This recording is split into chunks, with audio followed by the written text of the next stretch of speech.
Tu le salues avec joie pour la gloire de Dieu. Il fait beau d'être dans la présence de Dieu. Il fait beau d'être à l'église.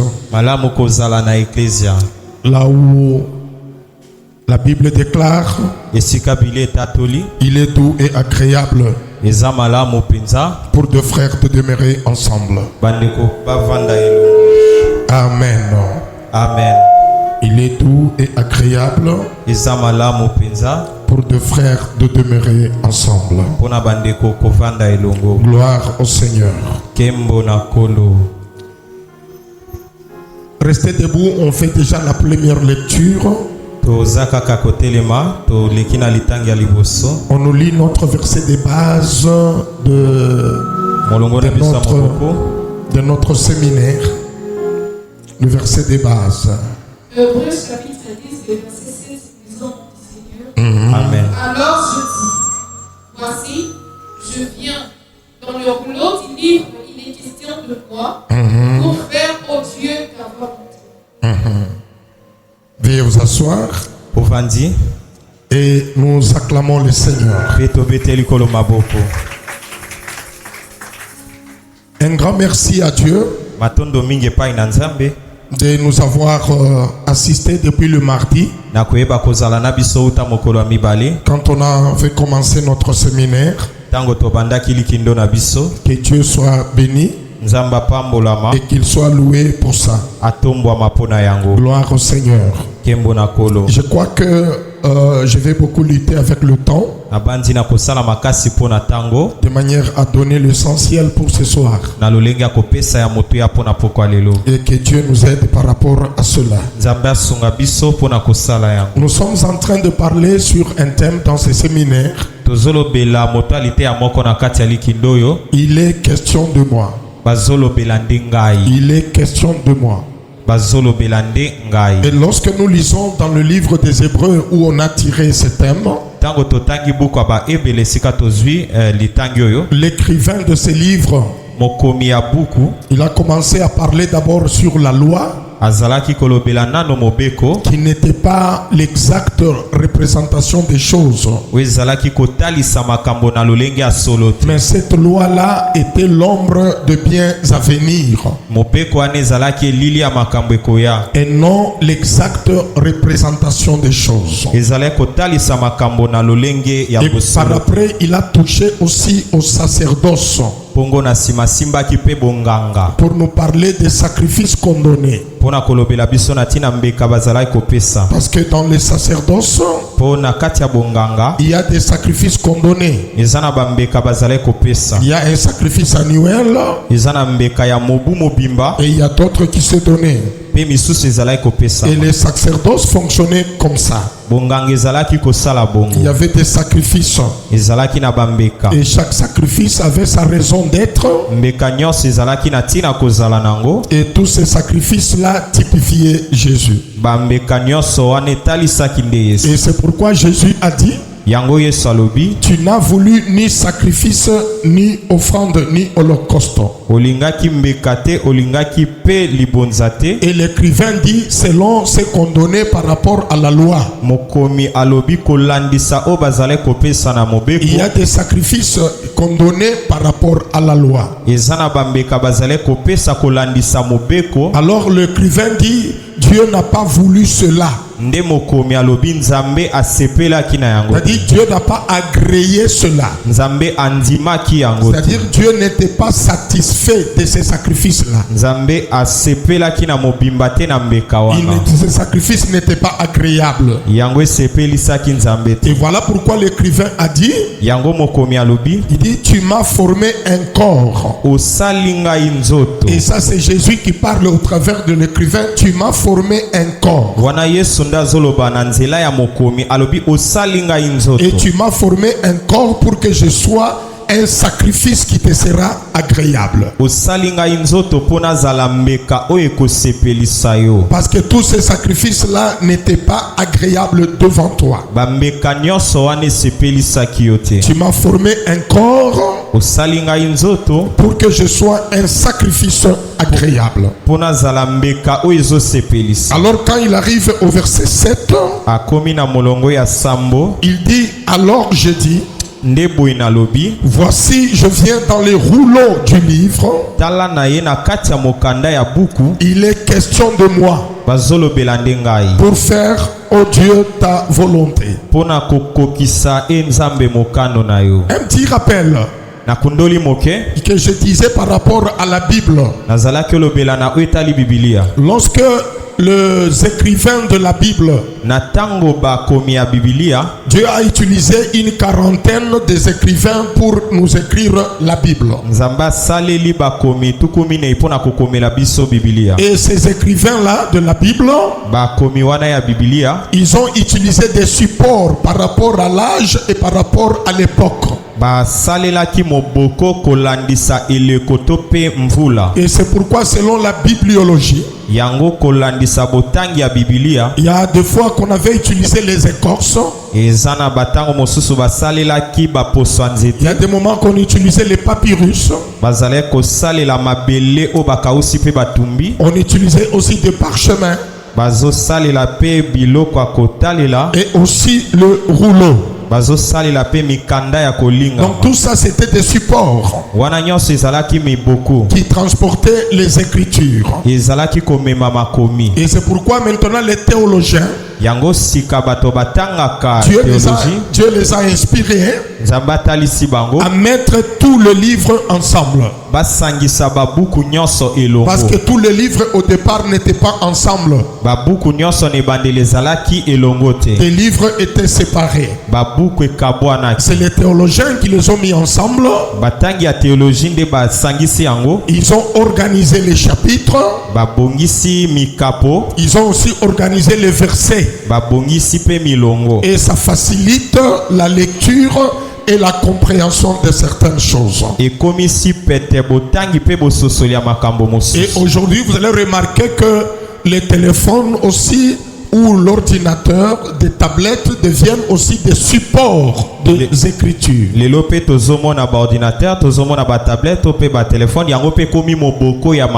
Dans une église, on me disait, pourquoi tu utilises le téléphone? Pourquoi tu utilises la Bible électronique? Pour eux, la Bible électronique, c'est démoniaque. C'est pas bien. Il faut seulement utiliser la Bible de papier. Comme si ces papiers-là tombaient du ciel. Comme si la Bible en papier était tombée directement du ciel. Les supports changent, mais les écritures ne changent pas. Amen. Amen. Voire même il y a des Bibles en papier, mais ce ne sont pas des bonnes Bibles. Ce ne sont pas des bonnes Bibles, on ne les accepte pas. Par rapport, il y a des traditions où on a falsifié beaucoup de versets là-dedans. Alors utiliser la Bible électronique, ça n'a rien à voir avec tout cela. C'est la Bible. Alors nous avions compris que dans les rouleaux il est question de moi. C'est-à-dire dans ce qui est écrit dans le rouleau il est question de moi. C'est-à-dire dans les écritures il est question de moi. Même quand on a mis tous les livres ensemble, nous comprenons que dans la Bible il est question de moi. C'est-à-dire dans la Bible il est question de Jésus. Et c'est pourquoi on avait vu que lorsque Jésus entre dans la synagogue, on lui a donné le livre d'Ésaïe. ou autrement dit les rouleaux du livre d'Ésaïe. Et lorsqu'il a lu, il a terminé sa lecture. La Bible déclare, il a déclaré une parole. Il a dit, cette parole de l'écriture que vous venez d'entendre vient de s'accomplir. Parce qu'il était question de lui dans cette écriture-là. Parce qu'il lisait Ésaïe 61. Donc il était question de lui. Même l'unique Éthiopien,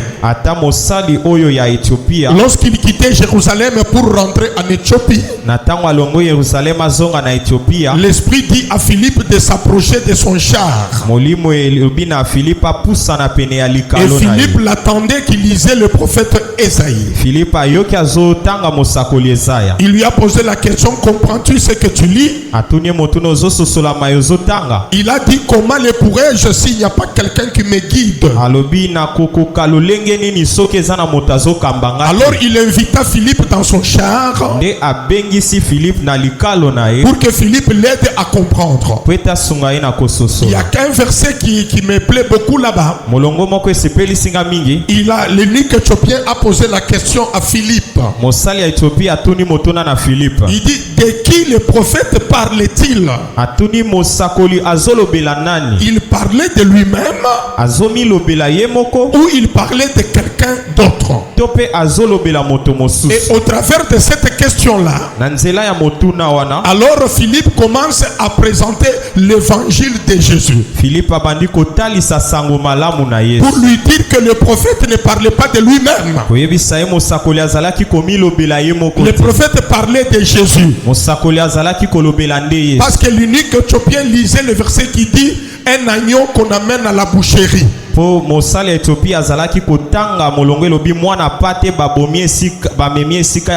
lisait mais il ne comprenait pas. Et Philippe commence à lui expliquer que c'est Jésus. Et ça c'est important. Et lorsque nous lisons aussi dans Jean chapitre 5 et le verset 39, Jésus est en train de dire, vous sondez les Écritures, vous croyez avoir en elle la vie éternelle, mais ce sont ces écrits-là qui parlent de moi. C'est-à-dire les écrits que vous sondez là. Or, sonder les Écritures, ce n'est pas mauvais. Mais ce qui est mauvais, c'est de croire que les Écritures donneront la vie éternelle. Jésus leur dit, même les Écritures que vous sondez, ça témoigne de moi, ça parle de moi. Voilà pourquoi dans Proverbe 25, le verset 2, la Bible déclare, la gloire de Dieu, c'est de cacher les choses. Et la gloire du roi, c'est de sonder les choses. Faire le sondage des Écritures, ce n'est pas mauvais. Mais il faut sonder pour comprendre que les Écritures parlent de Jésus. Ça parle de Jésus. C'est-à-dire c'est lui le personnage central de la Bible. C'est lui le sujet de la Bible. Lire la Bible et ne pas voir Jésus, il faut reprendre la lecture parce que tu n'as pas bien lu.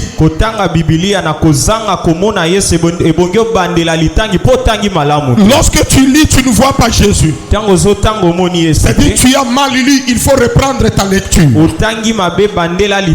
Alléluia. C'est Jésus qu'il est question dans les Écritures.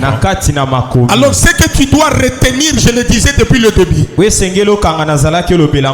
tu dois retenir, la pensée maîtresse de ce séminaire, retiens que de Genèse en Apocalypse, Il est question de Jésus. La Bible parle de Jésus. Bien que dans la Bible il y a beaucoup de noms, il y a beaucoup de gens, mais ces gens-là ne sont pas le sujet central de la Bible. C'est Jésus qui est le sujet central de la Bible.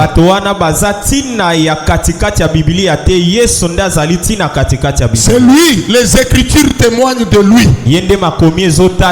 Alléluia. Amen. Et ça c'est très important. Alors aujourd'hui j'aimerais qu'on partage quelque chose. Dans le peu de minutes qui me reste là, j'aimerais qu'on touche à quelque chose. C'est-à-dire comme la Bible, elle est divisée en deux. Il y a l'ancienne alliance et il y a la nouvelle alliance. Alors dans l'ancienne alliance nous avons 39 livres. Nous avons des livres Pentateuque, les livres historiques, poétiques et puis prophétiques.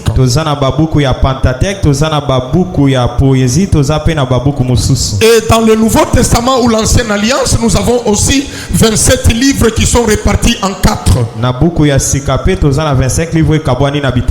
Il y a les 4 évangiles, il y a les actes des apôtres, il y a les épîtres, et il y a aussi l'Apocalypse. Il y a aussi l'Apocalypse. Alors dans l'Ancien Testament, il y a des choses que Dieu utilisait, des choses matérielles, des choses qu'on pouvait voir, des choses qu'on pouvait palper. Mais parmi ces choses-là, il y a certaines choses ou certaines personnes qui étaient les types de Jésus. C'est-à-dire par ce qu'il faisait, par quelque chose qui est palpable. Comme par exemple le tabernacle, c'était visible et palpable. Les sacrifices aussi, c'était visible et palpable. Il y a beaucoup de choses comme ça, mais qui préfiguraient Jésus-Christ et l'œuvre qu'il va faire. Voilà pourquoi aujourd'hui, il est question de moi. C'est-à-dire dans l'écriture, c'est Jésus qu'on parle. Nous voulons voir un élément dans l'Ancien Testament, et aujourd'hui c'est Jésus. Dans quelques minutes qui nous restent pour la gloire de Dieu, pour qu'on ne vous prenne pas beaucoup de temps, nous sommes dans Exode 25, le verset 8 et 9. Que la lectrice soit rapide. Exode 25, le verset 8. Ils me feront un sanctuaire et j'habiterai au milieu d'eux. Vous ferez les tabernacles et tous ces ustensiles d'après les modèles que je vais te montrer. Hébreux 10, 19 à 20. Hébreux 10, 19 à 20. Ainsi donc, frères, puisque nous avons au moyen du sang de Jésus une libre entrée dans les sanctuaires par la route nouvelle et vivante qu'il a inaugurée pour nous au travers du voile, c'est-à-dire de sa chair. Matthieu 27, 51. Matthieu 27, 51. Matthieu 27, 51. Et voici, les voiles du temple se déchira en deux, depuis les hauts jusqu'en bas, la terre trembla, le rocher s'étendit. On acclame la parole de Dieu. Ici, nous sommes dans le livre d'Exode. L'Exode se trouve dans l'Ancien Testament. Lorsque le peuple quitte l'Égypte, ils arrivent dans le désert. Dieu a donné Dieu a donné le commandement. Maintenant Dieu avait appelé Moïse à la montagne. Parce que Dieu avait besoin qu'on puisse lui faire quelque chose sur la terre. Quand il appelle Moïse, il commence à parler à Moïse. Il dit, regarde ce que tu diras aux enfants d'Israël. Tu leur diras, ils me feront un sanctuaire. Et moi, j'habiterai au milieu d'eux. Je veux que l'église nous donne l'attention. Les enfants d'Israël me feront un sanctuaire. Et comme la Bible déclare, Dieu est esprit. Mais là, il demande aux enfants d'Israël de lui faire un sanctuaire pour qu'il habite là-bas. Donc, ils feront un sanctuaire matériel. Et le Dieu qui est spirituel habitera là-bas. Et puis Dieu insiste que ces sanctuaires-là qu'ils me feront, ils le feront d'après les modèles que moi je vais montrer. Moïse, il faut beaucoup veiller sur les modèles, qu'il n'ajoute pas, qu'il ne retranche pas, qu'il respecte le modèle divin.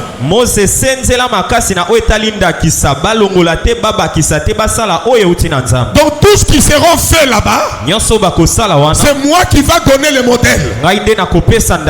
Tu vas beaucoup veiller qu'on n'ajoute pas, qu'on ne retranche pas. Et Moïse maintenant devrait, il reçoit cette vision-là sur le sanctuaire.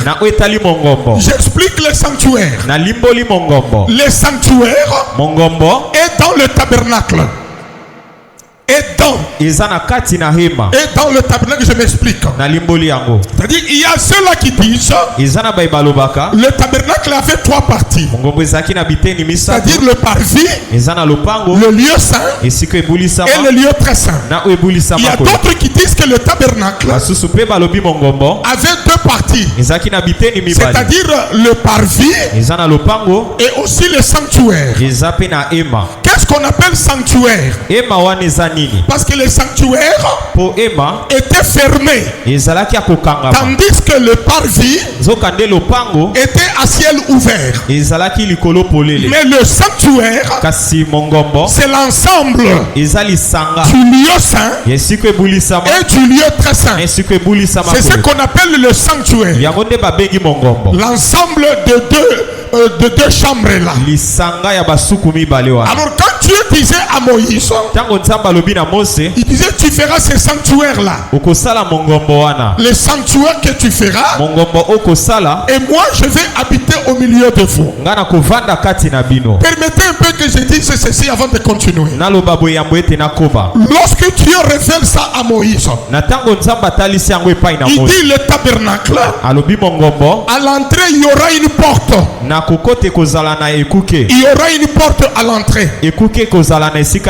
Il y aura une porte. Et lorsque vous entrez, vous êtes dans le parvis qui est à ciel ouvert. Et vous trouverez 2 éléments là-bas. Il y a l'autel des holocaustes et la cuve de rein. Et après cela, vous avez maintenant le sanctuaire devant vous. Il y a encore une autre porte pour entrer dans le sanctuaire. Et lorsque vous entrez dans le sanctuaire, vous trouverez aussi là-bas 3 éléments. Il y a le chandelier qui éclairait. Il y a la table où il y avait 12 pains de proposition. Et il y avait l'autel de parfum où on brûlait le parfum. Et là, vous avez encore un autre rideau devant vous. Quand vous entrez, vous trouvez là, il y a l'arche de l'alliance. Alors c'est ce sanctuaire-là que Dieu a demandé de lui bâtir avec tous ces éléments que je viens de nécessité pour qu'il habite là-bas. Alors il y avait une condition pour que Dieu habite dans ce sanctuaire. Le sanctuaire doit être bâti selon le modèle de Dieu. Si vous retranchez ou vous ajoutez, Dieu n'y habitera pas. Dieu, c'est un Dieu d'exactitude et de précision. Vous respectez, il demeure. Vous ne respectez pas, il ne demeure pas. Et aujourd'hui, faire les choses selon le modèle de Dieu, c'est de faire les choses selon la parole de Dieu. La parole de Dieu, c'est le modèle parfait de tout ce que nous devons faire. Si nous faisons des choses selon sa parole, il sera au milieu de nous. Voilà pourquoi la Bible déclare: là où 2 ou 3 se réunissent à mon nom, je serai au milieu d'eux. Or, quand nous rentrons en Apocalypse, la Bible déclare: Jean a vu un homme monter sur un cheval. La Bible dit le nom de cet homme-là, c'est la parole de Dieu. Donc la parole, c'est Jésus. C'est-à-dire là où 2 ou 3 se réunissent au nom de la parole, Dieu sera au milieu d'eux. Aujourd'hui, l'église se réunit autour de beaucoup de choses. Mais il faut se réunir à cause de la parole et autour de la parole. Et puis écoutez une chose là. Lorsque Moïse a bâti le sanctuaire, le sanctuaire était terminé. Moïse a vérifié si le sanctuaire était fait selon le modèle de Dieu. Et Moïse a béni le peuple parce que le peuple avait respecté le modèle de Dieu. Un secret pour la bénédiction: obéis à la parole, pratique la parole et Dieu te bénira.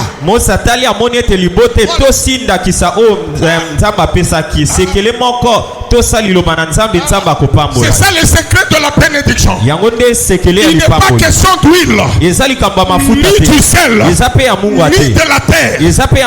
Obéis à la parole, la bénédiction sera là. Lorsque le sanctuaire était terminé, Dieu aussi a regardé, a examiné, tout était respecté. Et la Bible déclare: la gloire de l'Éternel était descendue dans le sanctuaire. Autrement dit, le propriétaire du sanctuaire, c'est lui qui avait demandé. Il est descendu pour habiter dans sa maison. Mais bien aimé dans le Seigneur, la gloire de Dieu, ça écoutez très bien, soulignez très bien, la gloire de Dieu descend où le modèle de Dieu est respecté. La gloire de Dieu descend où la parole, où la doctrine est respectée. C'est là où la gloire de Dieu descend. La gloire ne descend pas là où il y a le modèle des hommes. Comme la tour de Babel, modèle des hommes, finalité confusion. David, le Satan a excité son cœur pour faire le dénombrement. Modèle du diable, ça a amené la mort. Mais le modèle de Dieu, même Salomon, quand il a construit le temple, David disait ceci: j'ai vu le modèle de ce temple-là. Dieu m'écrivait le modèle. Il a laissé à Salomon. Salomon a construit le temple selon le modèle. Et la Bible déclare, quand il a fait la dédicace, le feu et la gloire étaient descendus dans le temple. Pourquoi? Le modèle était respecté respectée. L'église d'aujourd'hui, une église sans gloire. Parce que le modèle, la doctrine n'est pas respectée. C'est pourquoi église, retournons à la parole. Revenons au modèle. Et la gloire de l'Éternel sera au milieu de nous. Sera au milieu de nous. Car la gloire respecte là où il y a le modèle. Et pas n'importe quel modèle, mais le modèle de Dieu.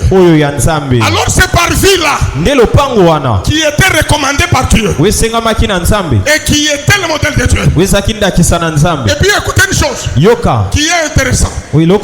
Lorsque Dieu a demandé que vous me ferez le sanctuaire, j'habiterai au milieu de vous. Ce que j'aime, c'est la parole de Dieu. On a bâti le sanctuaire au milieu du camp. Au milieu du camp. C'est-à-dire 3 tribus de ce côté, 3 de l'autre côté, 3 de l'autre côté, 3 de l'autre côté. Et le tabernacle était au milieu. Cela déjà était prophétique. Parce que quand Jésus est né, ou quand l'ange avait donné le message, il a dit cet enfant-là, on l'appellera Emmanuel. Emmanuel qui veut dire tu es au milieu de nous, ou tu es parmi nous. L'église véritable, c'est là où Jésus est au centre de toutes choses. Et on appelle ça l'église christocentrique. C'est-à-dire Jésus est au milieu. Et dans l'église de Jésus, quand on prêche la parole, ce n'est pas le pasteur ou l'apôtre ou le représentant qui est au centre du message. Le centre du message, ça doit être Jésus et Jésus de Nazareth. C'est pourquoi aussi comment nous disons le Seigneur, le Seigneur, non, le Seigneur, non, tu ne dis pas bien le Seigneur d'abord. Nos philosophies à côté, nos histoires à côté, d'abord le Seigneur. C'est pourquoi dans le désert, la colonne était devant, Moïse derrière la colonne, Aaron derrière la colonne, les enfants d'Israël derrière la colonne, tout le monde suivait la colonne. Il n'y a personne qui était devant la colonne. Et c'est ça l'église. C'est ça l'église. C'est ça l'église. Maintenant écoutez, ce sanctuaire-là était matériel avec les histoires matérielles.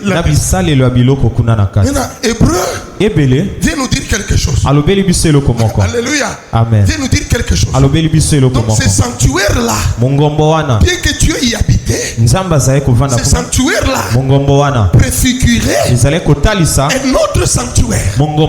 Et ce sanctuaire-là, c'est lui le vrai. Lui n'est pas matériel, lui est spirituel. Et c'est pourquoi Hébreu, écoutez, Hébreu nous dit, Hébreu nous dit ceci. Ainsi frère, nous avons au moyen du sang de Jésus une libre entrée dans le sanctuaire. Mais là c'est quel sanctuaire encore? Ou à cause du sang de Jésus, nous sommes libres. Nous avons la liberté d'entrer dans le sanctuaire. Laissez-moi vous dire une chose. À l'époque de l'Ancien Testament, le peuple n'entrait pas. Les souverains sacrificateurs, oui. Moïse aussi entrait. Mais le souverain sacrificateur, quand il entrait, il portait sur sa poitrine ce qu'on appelle le pectoral. Il y avait 12 pierres qui représentaient 12 tribus d'Israël. Donc il entrait avec ça 12 pierres représentaient le peuple. C'est comme ça qu'Israël entrait d'une manière symbolique au moyen du sang des boucs. Le sang des boucs était coulé. Et Israël entrait symboliquement représenté par des pierres. Mais moi et toi, la Bible déclare au moyen du sang de Jésus, pas le sang des boucs, pas le sang des taureaux, mais le sang de Jésus, le sang qui crie mieux que celui d'Abel. Le sang d'Abel crie vengeance, mais le sang de Jésus, à la croix il a crié, il a dit Père, pardonne-leur car ils ne savent pas ce qu'ils font. C'est ce sang-là qui nous a ouvert l'accès d'entrée dans le sanctuaire. Il dit ce sanctuaire-là, nous entrons au moyen du sang de Jésus. Il dit par le voile qui était déchiré. Or ce voile qu'il parle, c'est le corps de Jésus. Donc le corps de Jésus, là à la croix, quand il était percé, c'était le voile qui était déchiré pour que moi et toi qu'on entre dans le sanctuaire. Par là je comprends que le véritable sanctuaire qu'Hébreu parle, ce n'est pas celui du désert. Là il y avait des bois, là il y avait des porcs, mais ce sanctuaire ici, c'est un homme. Et cet homme-là, c'est Jésus de Nazareth. Ah, ton amen est faible. Jésus est notre sanctuaire. Laisse-moi déclarer au nom de Jésus, si Jésus a ouvert le sanctuaire, c'est pourquoi même Jésus, quand il est à la croix, lorsqu'il était à la croix, lorsqu'il a crié, le voile qui était dans le temple était déchiré pour que ceux qui n'entrent pas puissent aussi entrer. Bien-aimés, laisse-moi vous dire, Jésus a fait de grandes choses pour nous que vous ne pouvez pas imaginer. À cause de Jésus, le voile était déchiré. Voile pasuki bango baluki batonga nabani le fil c'est quoi nasinga basali ni batongi yango lisusu po basongisa biso na Ancien Testament tozonga kuna na Ancien Testament. C'est pourquoi bawebisa yo pesa mungwa pesa boye pesa mabele sala boye oh Eli alobaki boye oh il faut maï. Donc il y a un fleuve, bâti 7 fois. L'oba na voisin, balingi batonge la biso voile tobo yango. Amen. Non, non, voisin n'a pas sa clarté. Il sa voisin. Voisin. On n'est pas au temps de la loi. Nous sommes au temps de la grâce. Et la Bible déclare la loi était un pédagogue pour nous amener à Christ. Quand nous sommes à Christ, ne nous retournez pas à la loi. Et laissez-moi vous dire, moi et toi, si tu es chrétien, moi et toi, pendant que je parle, nous sommes dans un sanctuaire. Et ce sanctuaire-là, ce n'est pas Abraham, ce n'est pas Moïse, ce n'est pas Élie, mais ce sanctuaire, c'est Jésus de Nazareth. C'est là où tu es. Si tu dis Amen bien, si tu dis Amen bien, j'ai dit ceci, parce que la Bible déclare, ce sanctuaire-là était la demeure de Dieu. Si vous lisez Colossiens 2:9, Et puis Colossiens 1:19. Colossiens 1:19. On dit la plénitude de la divinité habitait en Jésus. C'est-à-dire Dieu était en Jésus. Pour aller chez Dieu, il faut entrer en Jésus. C'est là où il y a Dieu. Donc aujourd'hui, le sanctuaire par excellence, vrai, c'est Jésus-Christ de Nazareth. Si tu vois des gens qui construisent le tabernacle, ça c'est recoudre le voile.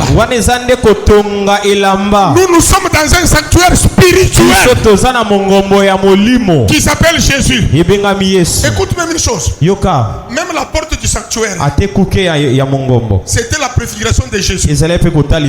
Car dans Jean chapitre 10 verset 9, Jésus dit: je suis qui? Je suis qui? Je suis la porte. Je suis la porte. Les chandeliers qui étaient là, Jean 8:12, Jésus dit: je suis la lumière du monde. Et puis dans le sanctuaire, il y avait le pain. Dans Jean 6 verset 32, Jésus a dit: je suis le pain. Oh, dans les Écritures, il est question de Jésus. Bien-aimé, écoute-moi, je vais terminer. Dans ce sanctuaire-là, oh là là là là là là. Écoute une chose. Écoute une chose. La gloire, quand elle était descendue parmi le peuple, Moïse avait sa maison, Aaron avait sa maison, les sacrificateurs avaient leur maison. Mais la gloire de Dieu était descendue dans les sanctuaires. Dans les sanctuaires. C'est-à-dire en dehors du sanctuaire, tu ne verras pas la gloire. Et aujourd'hui, le véritable sanctuaire, c'est Jésus. Si tu veux voir la gloire, c'est en Jésus. En terminant ce séminaire, je suis en train de te dire, le temps que nous sommes, c'est le temps de prêcher Jésus. Alléluia. Amen. Ce sont des philosophies. J'ai travaillé avec un pasteur. Il se disait grand parce qu'il venait de l'Afrique du Sud. Il était venu avec une délégation. Pendant qu'il parlait, il a pris à peu près 1 heure du temps. Il parlait de sa vie. Il parlait de ses fermes. Il parlait de ses entreprises. Et le temps était terminé.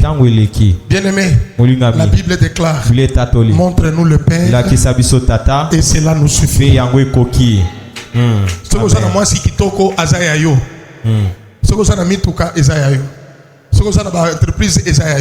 Mais ici, nous soyons Jean-Baptiste. Présente-nous l'agneau. Voici l'agneau de Dieu qui ôte le péché du monde.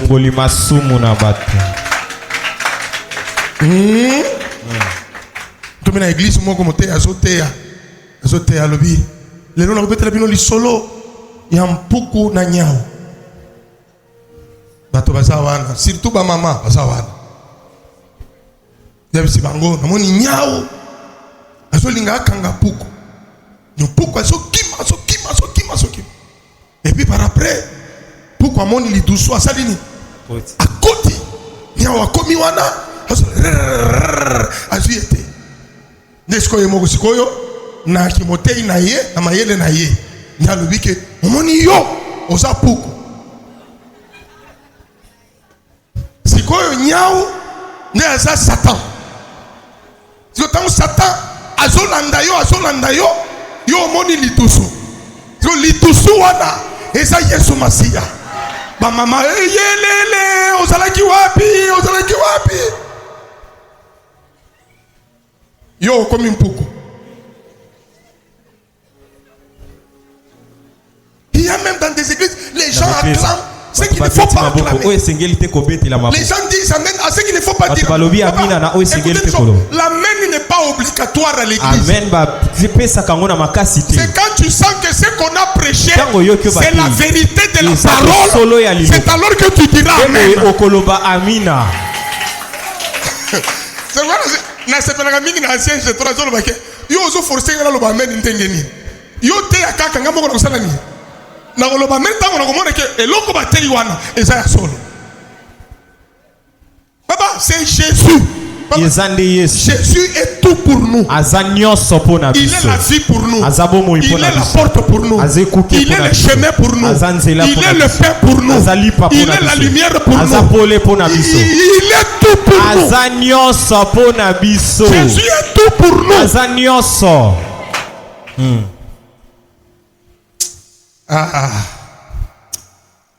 Chorale, montez. Nous risquons de quitter ici à 21h. Montez. Pendant que la chorale monte, nous acclamons très fort le Seigneur. Nous acclamons très fort le Seigneur. Acclame bien le Seigneur. Si quelqu'un a été béni par cette parole, il se tient debout en acclamant très fort le Seigneur. Acclame bien le Seigneur.